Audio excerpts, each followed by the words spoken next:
Coming up on the CHGO Cubs podcast presented by Toyota and Bet365. Taillon comes through on the mound. Bush, PCA, who else? Nico? They all deliver at the plate, and we deliver the vibes. It's coming up next on CHGO Cubs.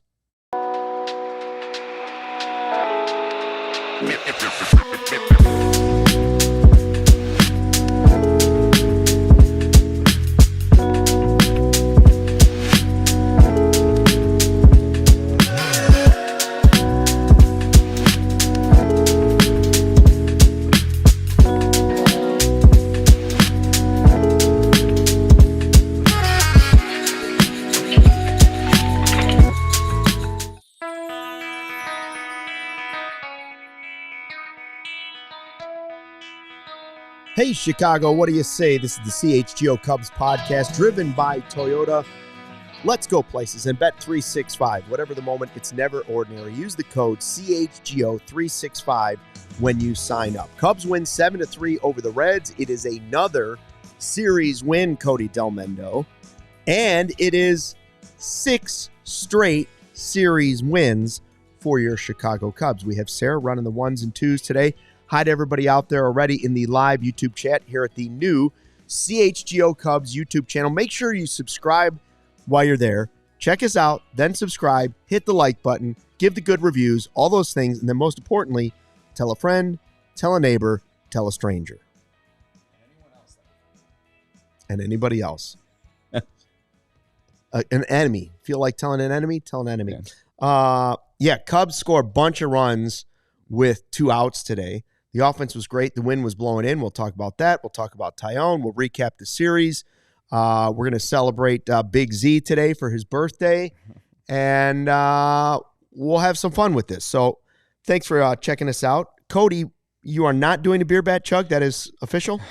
Forgot to bring more beer to the office. They kept winning games this week, and I forgot to bring more beer to the office. So I know I said last week that I would do a beer bat when I get home. I promise that I'll do a beer bat when I get home. I'll just tweet it out or something. So April was a brutally hard schedule. Now the Cubs 18-9 in the month of May after a great April, and they are 15 games over the 500 mark. So even though Cody's not going to deliver his beer bat chug until possibly later, the Cubs have delivered in both April and May. All right, let's start with the offense in this game. First off, I like the fact that when the wind's blowing in, this team is consistently showing us they can still score enough runs to win a game. Mm-hmm.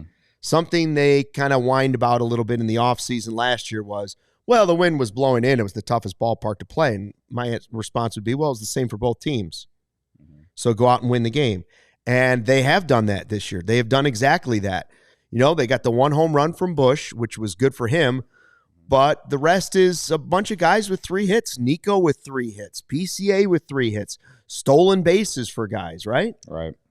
Yeah. Doing the smaller things again. Yeah, I think from this game was awesome to see. You know, we rave so much about PCA, and I think personally I've raved a ton about Nico, but I don't think anyone really talks about Michael Bush. Like, he just goes so under the radar, and it's not even really deservingly so. Like, he's a really good player. I consider him one of the better first basemen in baseball. Going into today, he was hitting where I just had it. He was hitting 257, 353 with a 463 slugging percentage for like going into today. Mm-hmm. Had a good day today, so those numbers are better now. I'll try and find the updated ones, but 8 homers on the year now. Walks a ton, walk rate over 10% for the year. His K rate has come down a little bit this year. 25%. Last year it was closer to 30. So it's good to see that K rate come down, but also the production's still there. Because last year, let's just use Christopher Morel, for example. We talked a lot about last year how Morel's K rate and his K rate went down and his walk rate went up, but his production went away, right? Gone. This year, it's for Michael Bush, it's actually like these things that are improving are actually like the production is still there, and he's got to again entered the day with a 131 WRC plus, like all of that, and we haven't talked about him enough, man. And where he got a changeup. When he hit that homer, he got a changeup on the outside, waist high, with the wind blowing in. That's insane power, man. So hats off to him. Maybe I need to like put a flag in the ground and just start purposely finding reasons to talk about him. But this was a game that he really broke out, and it was fitting too, because I think a lot of people were mad yesterday that he didn't play, first off, and then later in the game on Saturday, the Reds brought in a right-handed reliever with Justin Turner coming up, and Craig Counsell left Justin Turner in. He didn't come through. All of Cubs Twitter was irate about it, and Counsell starts Bush today. He has a good day. It's crazy how that sometimes kind of works out. It's almost like it's almost like Bush took that personally and showed why he deserves to be in the lineup every day. That's a completely different conversation in my opinion, but at the same time, like, I would like to see him get more opportunities against lefties, but I also think there is a reason also why you need to play Justin Turner some as well. And I think that there are some matchups against lefties that I don't like Bush in. So it is very matchup based, and it can get a little analytical if you want, but overall, I just think that Bush has, putting together a really solid sophomore campaign. I was going to say, the reason I think he doesn't get spoken about as much is exactly what you're saying. He's been solid. It's been a really nice season, which is something we said about a lot of guys last year on the Cubs. Like, oh, they're having a nice season, but they don't have anybody having a superstar season. Well, they have a bunch of guys having superstar seasons. So the guys that are having nice are still really good players. You're just not getting as many headlines this time around. I see a lot of people in the chat talking, and I was scrolling through Twitter as you started talking too, just a little bit, because wanted to see what's up with Kyle Tucker. I know you don't want to win this series and then say, yeah, but we lost Kyle Tucker to a broken finger, knock on wood. Jammed his finger in that first inning, sliding into second, also face planted on the wet dirt. And I believe Counsell has said, looks like a couple days, day to day, not too concerned about it. So I'll take that news. I'll take that news for now. Yeah, it helps they have an off day tomorrow. Yeah. So we'll see where we're at on Tuesday. Obviously, Kyle Tucker is Kyle Tucker, and you really can't afford to lose a guy like that for a significant amount of time. But, if he jammed a finger on that slide into second base, he came up the next play appearance and hit a double and scored in that inning where the Cubs scored 4 runs. I don't know. I honestly think it was precautionary more than anything else, even after hearing the news. So we'll see where we sit in 2 days. But right now, I'm not freaking out about it. I'd actually rather have. I'm sorry to interrupt. I'd rather have the jammed finger than I would where I thought maybe he slammed his head down so hard he had a delayed concussion reaction. I was like, oh, that can be. Yeah. Brains are a crazy thing. You never know how that's going to react. Sure, yeah. So I hope that's not. I think we all thought it was on that slide into second base.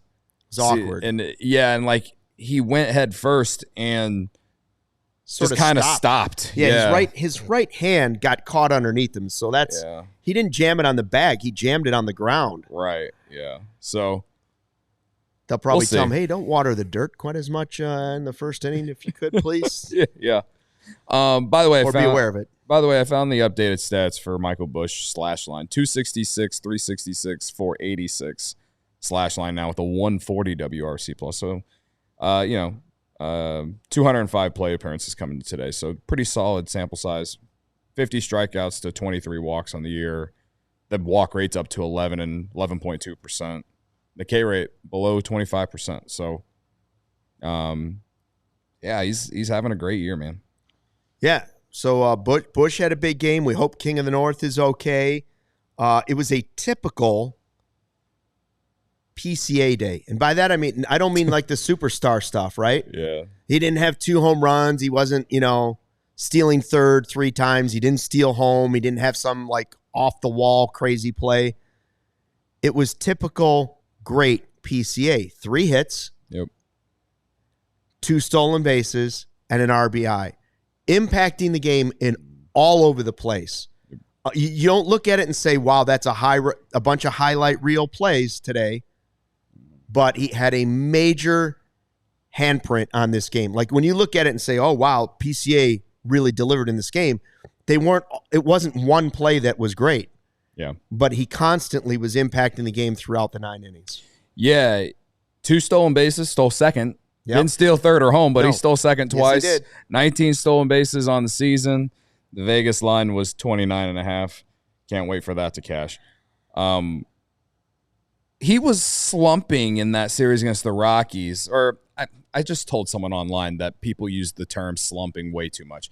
He was in a funk in that series against the Rockies. We were seeing a lot more strikeouts, a lot more whiffs. He was like 4 for 26 or something. And then on Friday, I mean, the entire team He had cooled off. The entire team was awful on Friday. And then yesterday, the offense wasn't very good either, and he wasn't very good on offense. He had the big defensive play in the 9th inning, but I would say yesterday it was good to see him get 2 walks. And in many ways, I feel like maybe that ignited him a little bit today because he was hitting balls in the zone today hard and on a line. Like he was driving the ball today. I think all 3 hits were singles, right? Yes. I believe so. Yeah. He just it wasn't like when he hit that grand slam in Cincinnati. It was just he just showed why he's so valuable for this team. And the speed showed out today. Just the ability, the improvements he's made as a hitter showed out today. And I really do feel like him walking twice on Saturday kind of propelled to this. So I'm looking forward to seeing if he keeps us up in Washington and Detroit next weekend. Because this week he really did kind of struggle, especially against the Rockies team that you wouldn't think he would have struggled right against. Yeah, you think you'd own him. Yeah.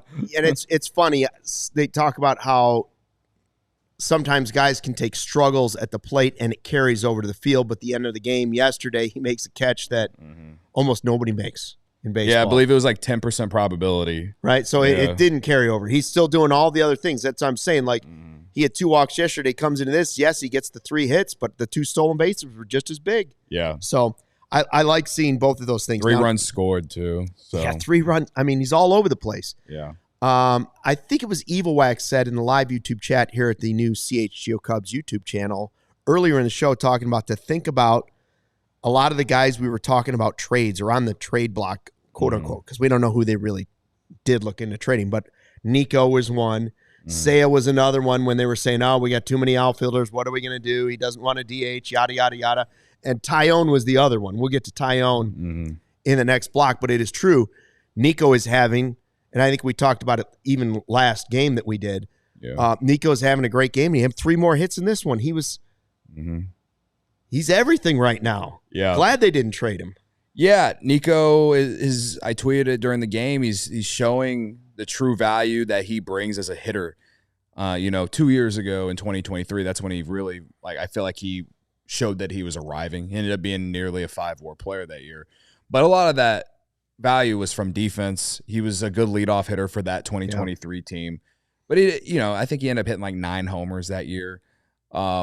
We all know that the power has just never showed up like we'd hoped. And when he was, when we first launched in 22, we always hoped, maybe Nico can be one of those 15 to 20 homer guys. And it just hasn't panned out to be that way. He still doesn't have a homer this year. But the guy has been incredible with runners in scoring position. I think now hitting .424 on the season with runners in scoring position. And all he does is just shoot the ball to right field every time. And that's what he did today late in the game. He just does all these little things that, it's not flashy. It's never going to make him look like some kind of superstar player. But I could probably sit here and make an argument that this guy should be in the All-Star game this year because he's, I think, among second basemen, he leads baseball in defensive runs saved. So he's an elite defensive player, which we've already known. He's already won a Gold Glove there, but he's playing it again this year. RISP. And he hits well with RISP. Yeah. So I like to throw those. The RISP, the hitting with RISP, the defense, and I think his base running is good.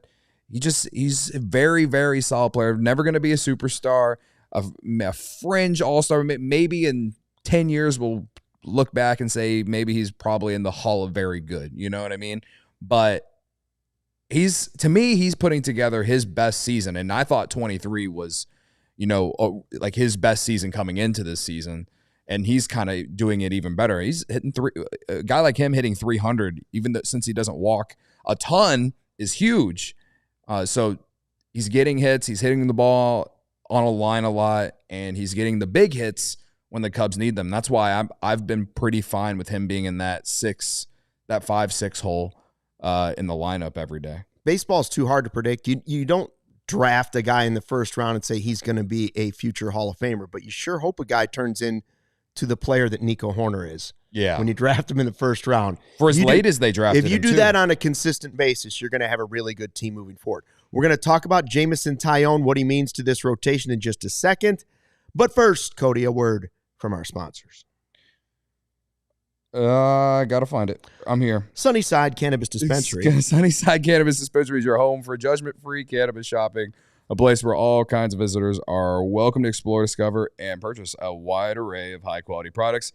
There's everything you need to elevate your summer. It's a one-stop shop for all your cannabis needs.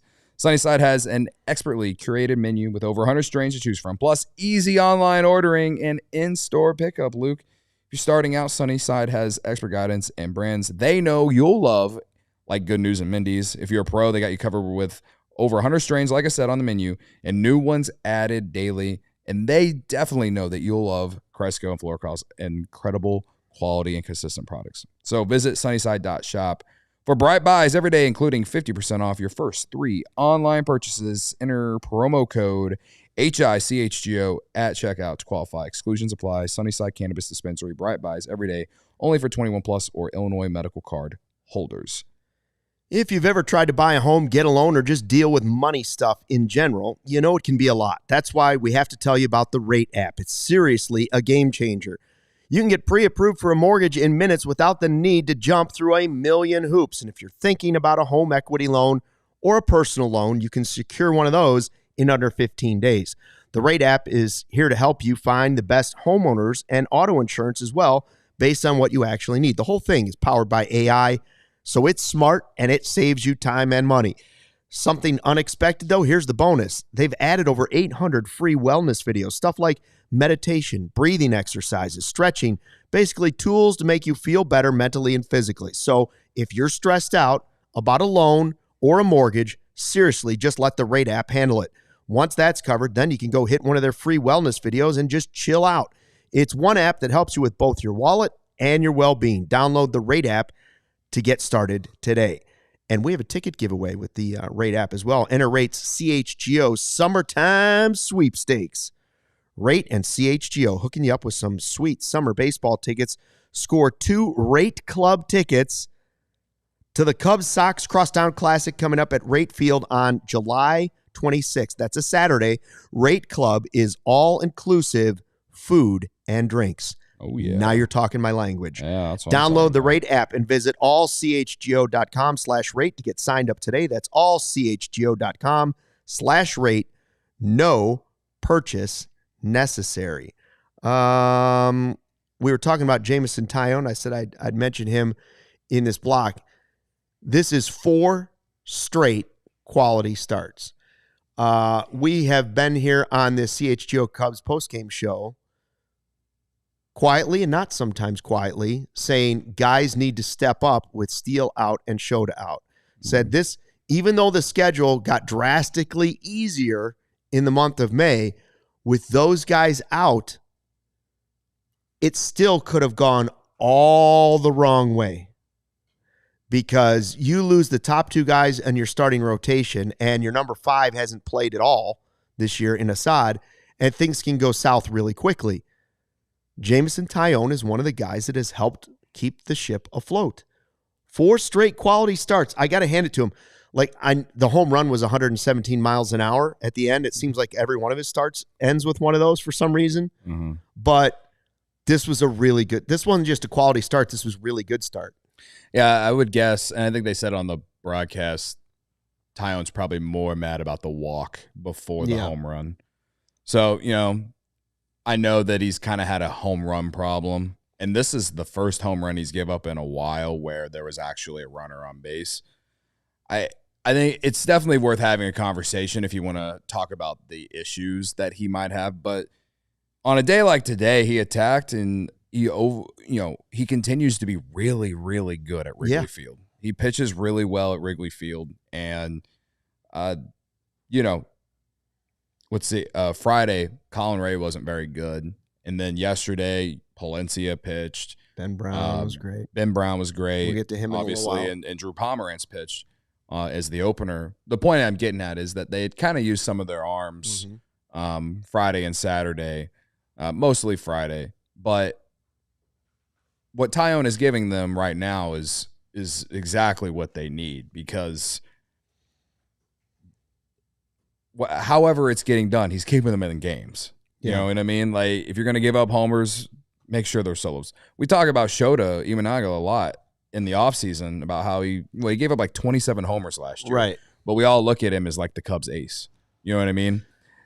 I'm not calling Taillon the Cubs ace right now. I don't think he's the Cubs ace right now. He's pitching really, really well, and I guess considering the roster right now, I guess you can make that. He and Boyd are argument, co-aces, right? Like they're what they have to be right now, right? But long term, we all know that they're not the aces of the staff, right? So, and that's the point I'm making. But yeah, he continues to go out there and give them really good outings, and I really do think when he pitches at Wrigley, the Cubs have a really good shot to win.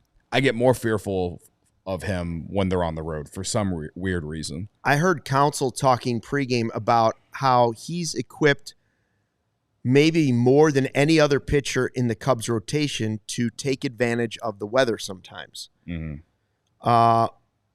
Case in point, he gives up a lot of home runs. The ball gets up in the air off of him, and if he can take advantage of the wind blowing in on a day that he's pitching and he's able to work that to his advantage, he's able to do that. Now, obviously, the same could be true. If the wind's blowing out and he's giving up fly balls, he could give up 7 home runs, and you get those games every once in a while. But this was another day, wind blowing in, Wrigley still kind of playing like a small ballpark, and he did enough to keep him in it. Now, 117 miles an hour is going to go out even in a hurricane.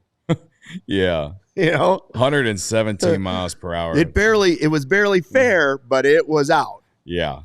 I was out onto Sheffield. I mean, and it was off Ellie De La Cruz, too, who's, to me, we talked about him a little bit in the last Red Series at the end last Sunday, and I said something along the lines of, like, he's a superstar player in baseball. And I think that the Cubs have done a really good job of not letting him, TJ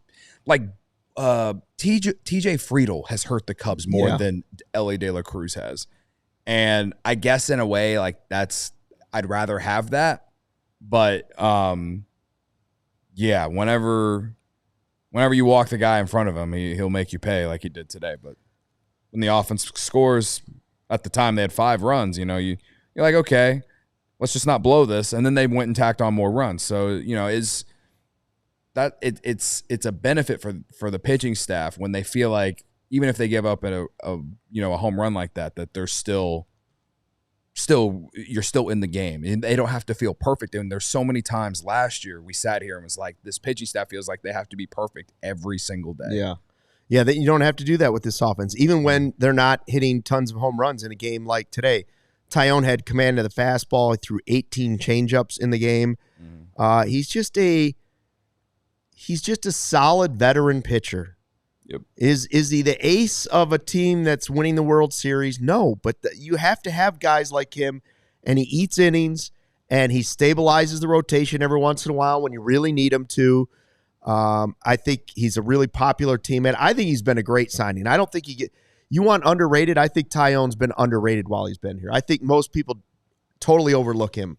Yeah. I think people overlook Michael Busch. I think people greatly overlook how valuable Taillon has been. I think he's been pretty good overall. Yeah, overall, for the role that they have asked him to play, yes, he has done very well. When they signed him going into 23, we sat here and was kind of like, well, this pitching infrastructure, maybe they can unlock that, that number 2 overall pick that he was with the Pirates back in the day, and maybe he, can turn into that Cy Young caliber pitcher.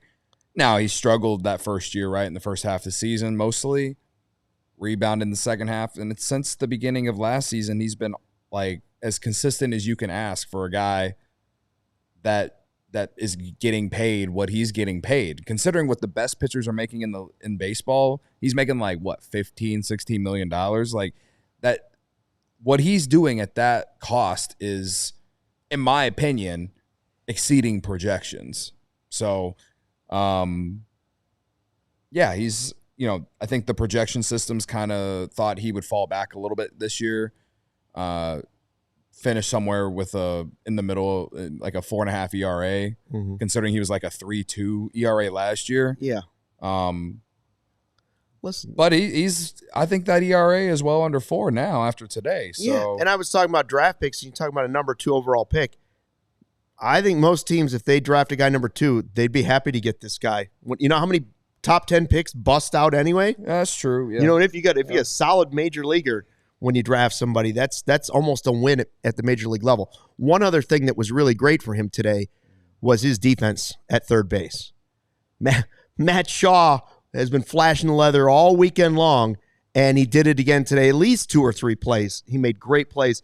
And so that's another thing Taillon depends on is defense behind him. And I will say this, Matt Shaw has surprised me defensively at third base. For all the times we heard in the offseason, I don't, quote unquote, from people saying, I don't know if these people know what they're talking about or not. I'm just saying, if I heard it once, I heard it 50,000 times this offseason. I don't think Shaw is a real third baseman. He doesn't have the arm to play third. I don't think he can play third. And we had the coach from the Team USA group say, no concerns about Matt Shaw at third. And that's the first time I heard somebody say, like, somebody qualified saying he's fine at third. Yeah. And now we've seen a pretty decent sample size of Matt Shaw at third, and I'm here to say he can play third. Yeah. He's got 3 defensive runs saved coming into today. His outs above average is -2, but, it's 2 months. You know what I mean? I've seen enough plays to know. Yeah. You watch Morel, and somebody would watch a miraculous throw that he would make, and be like, oh, he could play third. And it was like, no. You're not watching some of the other ones. He can't play third. Yeah, I think he's making all the routine plays. And then the play, well, he had 2 really good plays in that inning. Was the 8th inning today? Or no, it was the 6th or the 7th inning. I don't know what inning it was. It was 2 of the 3 outs in the inning were him. Right. Well, Taillon came back out for the 7th, and that's when Shaw made the play that we're originally talking about here. But to get the final out of that inning, he also had another nice play. It wasn't nearly as hard, but it was still tough. It wasn't a routine ground ball, in my opinion. So, I think that he has displayed as good a defense as we could have asked for someone that we just wasn't fully sure if he could play the position outside of what the Cubs are telling us. And I think he had another good week in the majors, right? Since coming back from the minors. I know this weekend with the bat, he didn't exactly show out, but he had a good series against the Rockies. He was good the week before that. So like he continues to make progress as a major league hitter. And would I like him to have more hard contact? Absolutely. Would I like there to not be as many ground balls as we saw this weekend? Absolutely. But you have to ride. I want to call it a roller coaster, but I don't even feel like it's a roller coaster because he's still giving you consistent production in some way to impact the game. This weekend, it was for sure the defense, right? Yeah. But whenever with the bat, when he does get on base, he's showing off the speed, stealing bases, right? If he doesn't get a hit, he draws walks, right? So I think that he is finding a way to impact the game the best that he can for a rookie. And there are for sure things that I'm hoping that we see develop as the season goes along. Maybe we get what PCA was in August last year. Like if we get that from Matt Shaw this year at some point, like that would be huge for his development, and it would be really fun to watch, and it would help the team win more games. But for right now, he has absolutely done everything you could have asked for a rookie at third base. Since he's come back, he's done everything you've asked. Yes. At EvaWax73, I agree with you in the live YouTube chat. Shaw's been infinitely better than any of the other guys who attempted to play third base this season, and I would say last season and beyond as well. So good for Matt Shaw. That is 10. We had 10 partial or full series in the month of May. The Cubs won 8 of 10. So they are rolling. We'll talk about more of the guys that are doing well in just a second, but first a word from our sponsors. Just like your favorite team needs a home court, home field, home ice advantage, your home needs a home flooring advantage, and Empire Today can help you get it. Empire Today has flooring experts, dedicated flooring professionals who focus on flooring every single day. We've all seen those big box stores. You wander endlessly, staring at the neon lights, wondering when you're going to get somebody to help you, when you're going to find what you're looking for. Those big box stores might have a flooring department, but the person that's helping you might have been selling toilets yesterday, and they might be stocking light bulbs tomorrow. Empire Today lives and breathes flooring. They're going to be with you every step of the way. It's a whole different ballgame. Get precise measurements taken, have all your questions answered. There are no surprises. And with Empire Today, you get clear, upfront, and all-inclusive pricing, plus you can schedule installation as soon as the next day because nobody likes to wait. Schedule a free in-home estimate today because some of the things are just better at home. CHGO listeners, pay attention. Here it is.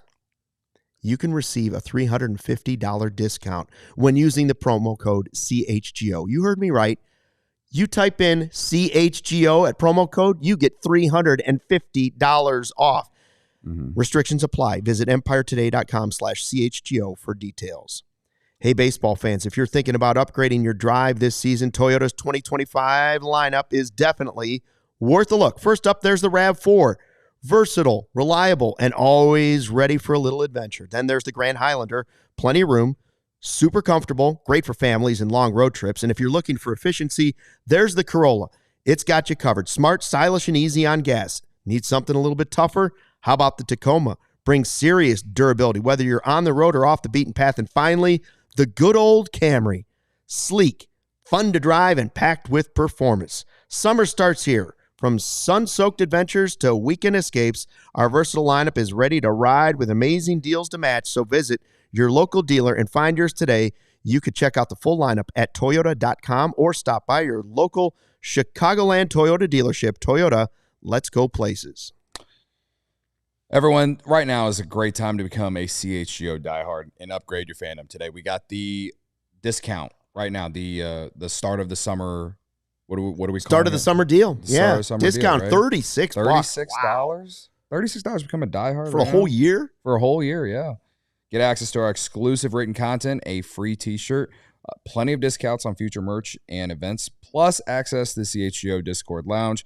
Good pal Gary Ross DM'd me on Twitter I think yesterday, asked me when the next time I'm going to do Discord space. It's been a while since I've done one. I'm due to give the people one because they're the diehards, and I'm big of me to admit that I haven't been in there enough. I've just been very, very tired. So I will get in there and we will do a nice little, we'll all meet up and talk about how the Cubs are going to win the World Series because we're all delusional. But anyway, we'll all hang out in that Discord, and there's not just the Cubs channel. There's the Bears, the Blackhawks, the Bulls, Chicago sports, obviously.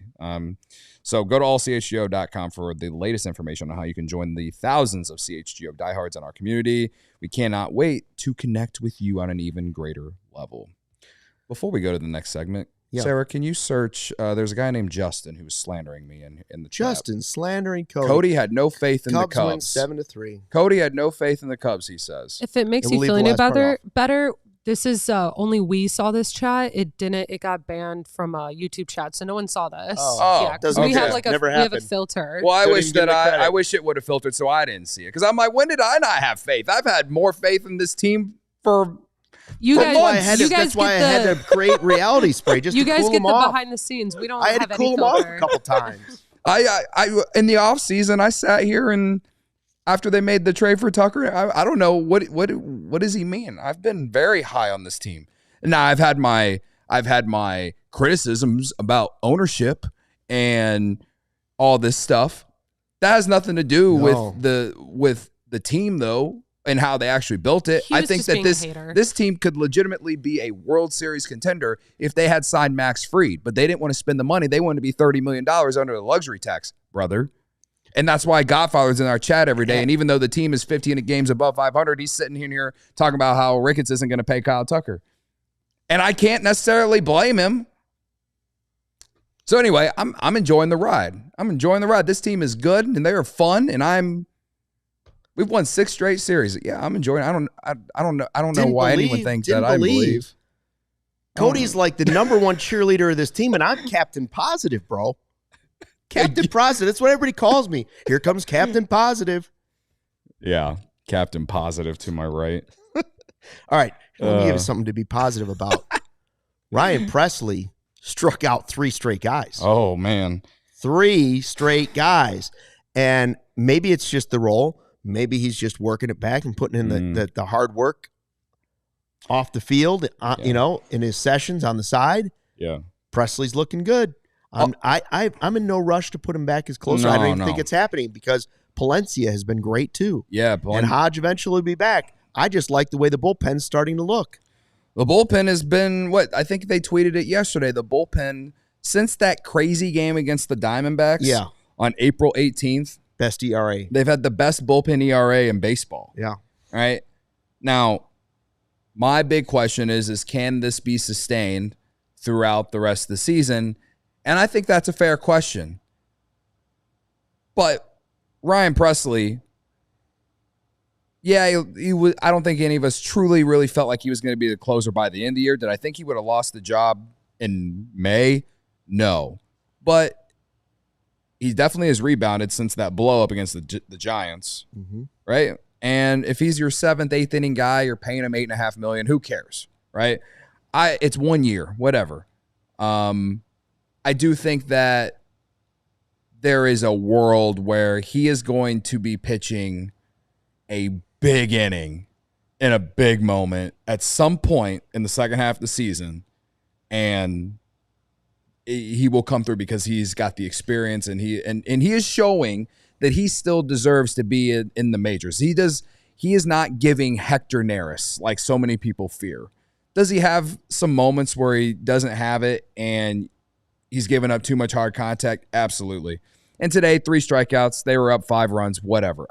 But people have been begging to say we need to see more whiffs. And the Reds, it's not like the Reds took their starters out or anything, right? And those guys are taking those at bats seriously, right? So I'm not taking anything away from him. I just think he's taken on that 7th, 8th inning role and he's taking it in a good way. Yeah. He's not pouting about not being the closer or anything like that. I don't really know what to really say other than I think that he is kind of settled in, and it's good to see more whiffs like today. Tomorrow, because we are now into June, part of tomorrow's podcast will be putting guys into categories so far this season for the first third of the year. Are they exceeding projections, meeting projections, or below projections? Presley's going to be an interesting one to see what category you might put him in. Think about that, as you're listening to the podcast, and maybe get ready for tomorrow's show. Yes, Palencia has been nails. And it looks like the light switch came on. That's what it looks like. It looks like one of those major leaguers where all of a sudden you go, bloop, on go the lights, and all of a sudden this guy's here. And I think he might be here for good this time. Yeah. You remember who they traded for him? No. Andrew Chafin. Really? The sheriff? Yeah. He was one of the guys who came back in the 2021 trade deadline, I totally sell forgot off. that. Yeah. Is he in baseball? I think he's in the minors for some. Right? I want to say the Nationals. Yeah. He's either in the minors or he's on the major league team for the Nationals. He's been great. He's been awesome to watch because he's not falling apart. And I've said this a few times, but he when he first came up in 23 and then last year, it was like one moment bad that happened, it would completely derail his outing. And the command would just leave him. Yeah. And I just don't feel like we're seeing that with him. Helps that PCA gets that big catch yesterday in the 9th inning. Yeah. Helps that the Cubs got the insurance run after they scored the 1 run, because Swanson beat out that ball that De La Cruz kind of lazily threw over to first base, right? it helps that some of these games that he's come into, it hasn't always been a one-run game. Now I think one of his saves in the 5 that he's gotten, it was a 1-run game. I think it was a 2-1 win over the Rockies or whatever. But I just think that for the first time in a really, really long time, it feels like, probably since Craig Kimbrell in the first half of 2021, the Cubs have a guy in the 9th inning that you feel good about. This guy's going out there throwing gas. He's got a 90-mile-an-hour slider, and he'll feature the splitter sometimes. And then he has this, like, I want to call it aura, but with the way that he's out there with his hair and everything that he has, like, he just kind of gives like this. He has a little bit of the ALLCITY electricity after a win. But thank God he's not doing the fist pump, because we don't need Tommy John. Doesn't he have that type of? He got a little bit of that juice after a win. And I guess ALLCITY was, he did get the 20 saves in 23, but that whole situation, we've talked about it, ends about why he was and whatever, but. Right. I'm not saying I don't believe in Palencia more or less. I'm just saying their energy after a save is similar to me for some reason. But this guy he throws gas, man, and he's generating more whiffs than ALLCITY ever got, in my opinion. And I need to see more to really feel like he's like the true lockdown closer guy, but. He's definitely gotten the opportunity, or he's definitely taken the opportunity and held on to it. Oh yeah, so many guys have gotten an opportunity to close games for the Cubs, and since they traded Craig Kimbrell back in the day, and for the first time since then, like Palencia, he's out here proving that he belongs and that he can be that guy. So I said since we launched that the best scenario for the Cubs at closer would always be if it would have been an internal guy that they developed. I've always said that. Would save them a lot of currency, whether that's prospects or money. Well, I still think they need to get a reliever at the deadline. I always said I'm always going to think that they're going to need to get a high leverage reliever. That doesn't mean that they need to go get a closer. Now, but as we talked last Wednesday, starting pitching feels like the biggest need for this team right now. Priority 1 is become starting pitching. So yeah, if you're able to go get a higher leverage guy that you like for a cheaper price and use more of your assets to get a starter, some of your more valuable assets to get a better starter, then yeah, that would be my ideal thing. But it would still be malpractice if they don't go get some form of a bullpen guy, just because injuries happen and guys tail off at the end of the year sometimes. We saw that in 23. And so, like, it's still important, but I'm feeling good about the bullpen, man. The bullpen's been nails since, like I said, since April 18th. I think if you remember correctly, for our Captain Negative out there, remember that Captain Positive said after he blew that save, Palencia, I said, I'm not hanging this one on him. He's been pitched too much, and he ran out of gas. He was fine. He was doing great. He had pitched like 4 out of 5 days or whatever. He'd been up. Yeah. He'd either pitched or been up in the bullpen 4 straight days. He ran out of gas. Since then, nails. Yeah. I think I said something along the same lines, too. I felt like... oh, boy. You going to live? No. I have more faith in Palencia. And I got bit by a spider. Can you see this thing on my neck? Look at this thing. Oh, my God. Wait, I actually can. Can you see it? Oh, my God. You absolutely can. It's got a pulse. I think the thing laid eggs in my neck. Maybe you'll be Spider-Man. But here I am, He's toughing it out. Swinging around here I am, toughing it out. Because why? Because I'm Captain Positive, and I'm the Iron Man. Yes. You're probably turning into Iron Man. You're the Cal Ripken Jr. I'm the Cal Ripken of this building. Of this building, yeah. I didn't realize how big that was. That's big. I'm telling you, it's got a pulse, and it itches like.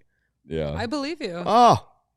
So, anyway, yeah. I saw Michael's comment said that closers are almost always developed, really or rarely ever signed and works how you would want. I mean, I think a few guys you can make an argument for Edwin Diaz, but he was also, I think he was developed by the Mets and they got the extension. So yeah, in general, you are correct. I would agree with that. I don't know if the Astros regret signing Josh Hader, but he's one of those all-time closers. But anyway, yeah, I just think that Palencia becoming that lightning in the bottle for them has been huge. And in many ways, you can make an argument, like if we're sitting here in 2 months and we're looking, or we'll just say at the All-Star break, we're sitting at the All-Star break and we're talking about the needs for this team and thinking about wherever this team is in terms of record, Palencia might be like one of the biggest developments of the team this year. And I wouldn't say over PCA because we always knew that this team needed PCA to take a step offensively this year. But as far as like one of those ninth inning guys, like, yeah, Palencia is a guy that, he's making the case to be like one of the best developments of the organization this year. And I think that's fun. A lot of people think I need to go to the hospital. Barb thinks I might get rabies, and she agrees that I might have baby spiders in my neck. Now, let me just check something real quick. I'm not shooting webs yet. Not shooting webs yet. But I do have senses. I sensed a Cubs win today. So I also sense ad reads coming up from Cody. What do you sense Kyle Tucker's jammed finger? He's okay. It's just jammed. It's just jammed. I sense a Potawatomi ad read now. Oh, what a transition.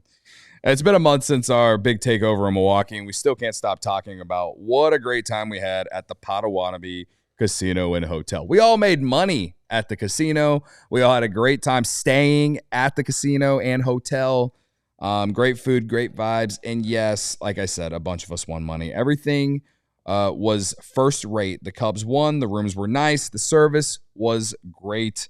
If there's anything I'll ever say about, or anything nice I'll ever say about the state of Wisconsin, it's that the Potawatomi Casino and Hotel is awesome. All right. Can't wait to get back up there. The Cubs play Milwaukee. What is it? Is it in June? Is it this month or is it in July? I think it's in July, but it's in the middle of the week. Yeah. So if you're interested in going back up to Wrigley North and watching the Cubs keep the electricity on at Wrigley North, consider staying at the Potawatomi Casino and Hotel. All right. Check out the Potawatomi Casino and Hotel at their website and tell them CHGO sent you when you go and stay at their beautiful hotel. Cody, look what I got, baby. New Shady Rays. Maverick is back. Well, you got to have aviators if you're Maverick. Chris got me some new ones. Well, these are so I can find the golf ball in the rough. Our friends at Shady Rays are helping you get in the right frame of mind with their premium polarized shades that won't break the bank. Shady Rays, an independent sunglasses company offering a world-class product rated 5 stars by more than 300,000 people. Their sunglasses have durable frames, crystal clear optics, making them the perfect choice for all outdoor activities. If your shades go missing or take an unexpected hit, don't sweat it.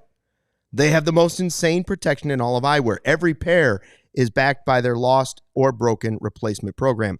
If you don't love their shades, exchange them for a new pair or return them worry-free within 30 days. There's no risk when you shop. Their team always has your back with personal and fast support.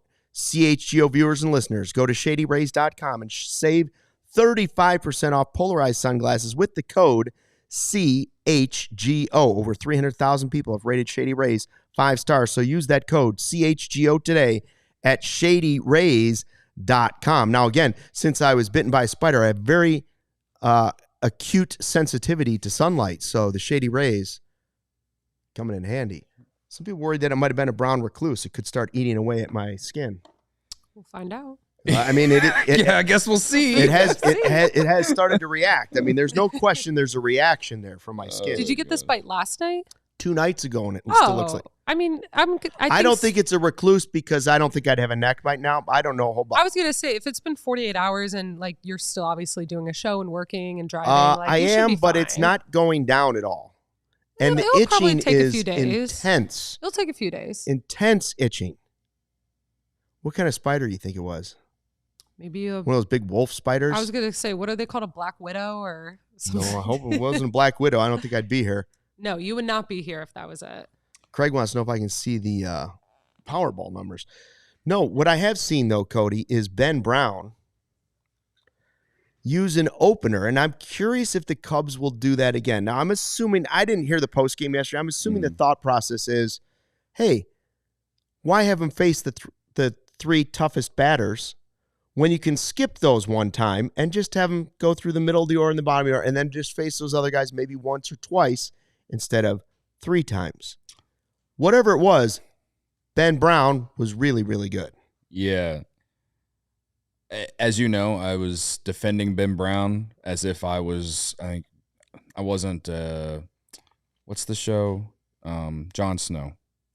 Game of Thrones. You weren't sending him to the wall? I wasn't, the gif where he like pulls out the sword with like this, like the guys running at him. Yeah. Like, I feel like that's how I was defending Ben Brown a week ago after his bad start against the Reds. And Kevin was sitting to my left and telling me that he needs to go to the bullpen and that he won't be in the starting rotation by the end of the year. And I sat here and said that he's going to be in the rotation at the end of the year. Oh, yeah, I told him that he had a 3.41 FIP and a near 400 BABIP. Yesterday, do I think an opener helped him? Sure. I mean, he basically Clearly said didn't that. Hurt him. I think he basically said that in post game yesterday. But eventually, you're not going to be able to just use an opener for him every 5 days, right? But all I can say is that it helped him get back on track, and I think that it was a good step. It's been a roller coaster season for him. It's been a roller coaster season. He's had good starts. He's had bad starts. But this guy displayed just how good he can be yesterday in that game against the Reds. And I know the wind was blowing in, this and that, whatever. I don't care. He struck out 8 or 9 guys. And his last inning, he struck out 2 to finish his outing. Okay? So he still had it going, man. No, 1 walk? No, and 0 earned. No, he was everything. He was nails. Cam says in an interview, Brown says he gets excessively hyper and has trouble relaxing, and an opener helps him in that manner. That's what he thought about the whole situation. He said something. Yeah, and that's why I was saying that he basically admitted that it helped him. And he said something about how he was working on getting, like, sitting down and getting back up, like in between innings type situation. It would explain why some of his first innings have been really bad in some starts. In some of those first innings, the command is just way off. Like, remember that one start he started off walking like he threw like 10 balls out of 11. He walked the first 2 guys. Yeah. 10 of 12 or something. It was crazy. Just all balls, right? He came out in the second inning yesterday and was just locating that fastball on the bottom end of the zone and using that knuckle curve to get whiffs as well. Like, his location, was everything yesterday.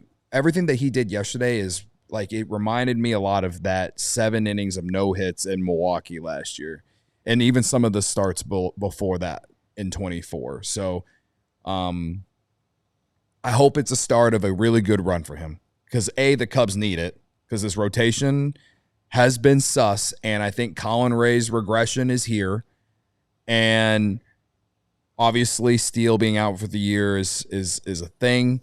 We don't know how good Shota will be when he comes back. You can't expect Shota to be awesome in his first start back, right? Like, you need Ben Brown to continue to grow.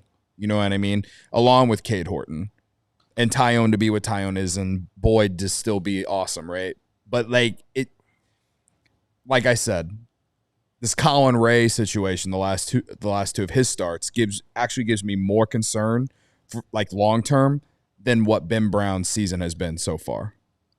As the resident captain positive here at CHGO Cubs, is it too harsh to say that the rotation has been sus, or is it that what's left of the rotation has been mid, as the kids say?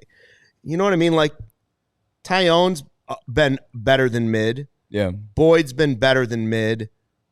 I've seen the Ray regression. Mm-hmm. And Brown, I would say, has been too much of a roller coaster.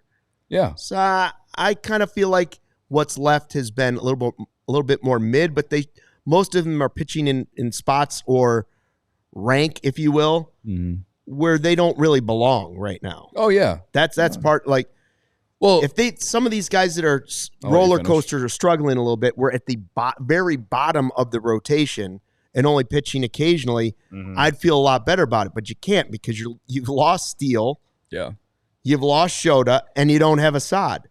So what's left? I can't say that they're sus, but I can say that they've been relatively mid. Yeah. I think I said this to you during the game. Like, Colin Ray he just gives Javier Assad to me, like from last year. Yeah. Like, Colin Ray, he was a good signing. You're just not, I don't think you're going to make it through the whole season with him as one of your key starters. Right. And I think Ray is a really good 4 or 5, right? Yeah. And has he been clutch for this team since Justin Steele went down? Yes. Will he be able to continue to eat innings for you moving forward? Most likely, right? But like, it's just like last year, Javier Assad, when Justin Steele got hurt in Texas, Javier Assad stepped up, was awesome. First 2 months, we were making graphics of him and Shodi Managa with the lowest ERAs in baseball, first 2 months of the season. Then late May going into June, he started to struggle. And that's what we're seeing from Colin Ray right now. Yeah. And I don't think it's for the same reasons that Javier Assad started to struggle. Javier Assad pitched a career high in innings last year.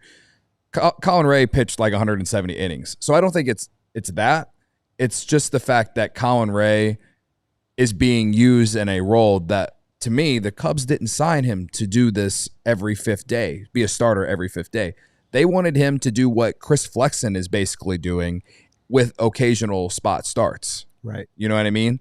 So I personally don't know what will happen. I maybe you skip Ray. If he gives you 1 or 2 more bad starts, maybe you have to skip Ray and maybe give Flexen a shot, or hopefully Shota comes back and you can put Ray back in the spot that he was in the bullpen. Hopefully Horton starts, keep gradually getting better and better. I think he's been really good. Greg was asking about him in the live YouTube chat. Right. It's another guy I would say that's been mid or better than mid for sure. I have concerns about Ray. That doesn't mean that I don't think he can't turn it around. Right.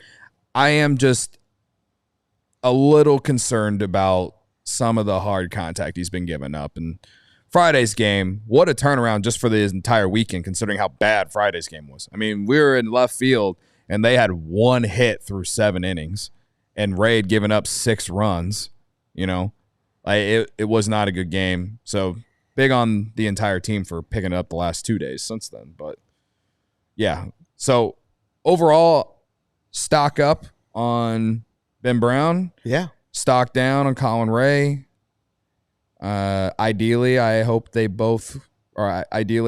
Brown continues to rise and Colin Ray finds a way to just be somewhere in the middle of what we've seen. Stock up on the Cubs, even without with a ton of injuries on the team, 14-4. And this is where they needed. We said, hey, they got to make this is an easy schedule. Well, you know what? They're 14-4 since they lost to the Mets, so pretty good. You know what today is? Big Z's birthday. Carlos Zambrano, one of my favorite players that I ever covered. Big Z is 44 today. And my favorite part about Big Z was not when he would go to the mound and do what he did, because he was a really good pitcher. I wish I would have been there for the no-hitter. I wasn't there that day in Milwaukee for the no-hitter, and I'm angry about it. But what I loved about Big Z, and he's the only reason I ever pushed back on the DH. Because if there was a DH back in the day, I never would have had the chance to see Carlos Zambrano do what he did. A switch-hitting pitcher, and the only pitcher I've ever stopped and watched take batting practice, because it was more fun than watching anybody else on the team take batting practice. He would swing for bombs in batting practice like you couldn't believe. So how does he compare to someone, you ask, Cody? And you decided to look up some numbers. Go ahead and do it. Well, so the Rockies, I believe they lost today, making them 9-50 for the year. 9 wins, 50 losses. They can't get to the 10th win. I know. They can't. I feel bad for our friends at DMVR Rockies, Spencer Smith and Christian Saiz.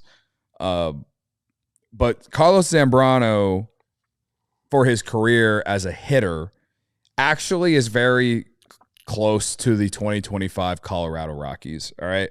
For his career, Carlos Zambrano had a 238, 248, 388 slash line. For a pitcher, that's pretty good. Sure it is. And this is actually an argument for like he's one of the best hitting pitchers. It's an argument for why they have the DH. Yeah. He had a 636 OPS. He had 24 career homers. He had a career 57 WRC plus and a 273 weighted on base average. The 2025 Colorado Rockies as a team offensively have a 216, 281, 352 slash line.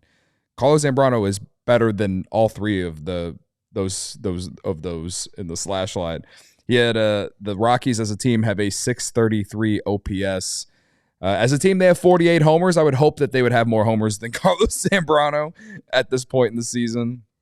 But a 63 WRC plus and a 281 weighted on base average. So they have a higher WOBA, they have a higher WRC plus, and obviously more homers. But overall, like the Colorado Rockies as a team offensively have basically been Carlos Zambrano as a hitter this entire season. How many plate appearances did he have at bats? I did not write that one down. I want to say he had to have had like 300 plus. Nico Horner, 29 home runs in his career. Big Z, a more prolific home run hitter for sure. Big had to hit home runs. Yes, he did. Jerry Wood hits him. Watching Big Z hit homers was and in many break ways a bat over his knee. Either one. Well, it was almost more fun than watching him pitch at times. Like he would. You had to watch him hit. You had to watch him hit. If you missed an inning of pitching, that it was okay. Yeah. But if he was coming up, you were not leaving the room. You were not leaving the room. Before you guys leave today, I did put out a poll. Will Luke turn into Spider-Man? 78% yes, 21% no. Okay. But you know what the 21% no, you have to decide. Are some of those people saying I already am? That is true. I was thinking, I'm like, who is saying no? Like, why would you say no? I like cough, though. I like Nick's comment. Big Z walked so Ohtani could run. Yeah, my favorite Carlos Zambrano moment, probably the no-hitter at Wrigley North. One of two no-hitters ever at Wrigley North. The second one being Alec Mills in 2020. Yeah. So two no-hitters have happened at the Brewers' home ballpark, and they've been both by Cubs. I loved his passion. Yeah, he beating up the Gatorade, beating up the water cooler, the Gatorade machine. When he got thrown out and threw that ball in the left field bleachers. Threw the ball into the bleachers. That was good. He threw the umpire out. when he told us after the Cubs lost to the Cardinals, we stinks. Yeah. We should know better than to throw a fastball to Terrio. He had memorable moments for sure. And I think mine might be opening day when he got tossed out. He was coming out of the game anyways, and he went to the umpire, you need glasses. It was so good. Yeah. You need glasses. Yeah. And then they tossed him out of the game, but he was leaving anyway. I wish that I could remember this moment in a more like fonder way, but he had a great performance in that 2007 playoff game against the Diamondbacks. But everyone always just remembers that Lou Piniella said that they wanted to save him for later in the series, and then he never got to pitch again because the Cubs didn't win a game in the series, and then he just looked like the scapegoat. You know? I also loved his. But he had a great that one game was a great performance. I loved his bit where he would take Fontenot by the head and pound him down like a nail with his hand. Yeah, in the dugout. It was happy good birthday to my king. He's Big one of my Z, favorites. 44. Yeah. So will he make our all-quarter century Cubs team? Ooh, is that a tease? That's what we call a tease for tomorrow's podcast, which would be a big part of it. We will reveal our quarter-century Cubs team. We are on at 12:30. 12:30, Barb. Central Time tomorrow. Join us at 12:30 Central Time. Cubs have the day off. Then they will play 9 straight road games. Before we go, I wanted to list this. These are offensive team rankings. Yes. And we'll talk more about this tomorrow. Mañana. But the Cubs offensive team rankings entering June, which these numbers improved today because they scored 7 runs. But entering June, they were second in batting average, third in on-base percentage, third in slugging, third in WRC+, third in OPS, fifth in home runs, second in runs scored, second in RBIs, and third in stolen bases. I could have added more stats if I wanted to, but I was just curious. But the point is this Cubs offense, is easily a top 5, top 3 offense in all of baseball on June 1st. Cody has said this offense bangs. It does bang. In fact, Cubs win 7-3. That is another series win, 6 in a row for the Cubs. We're back at 12:30 tomorrow. Thanks for checking out the CHGO Cubs podcast presented by Toyota and Bet365. See you tomorrow. Until then, fly the W, and we'll see if I shoot webs tomorrow. We all silly like the mayor.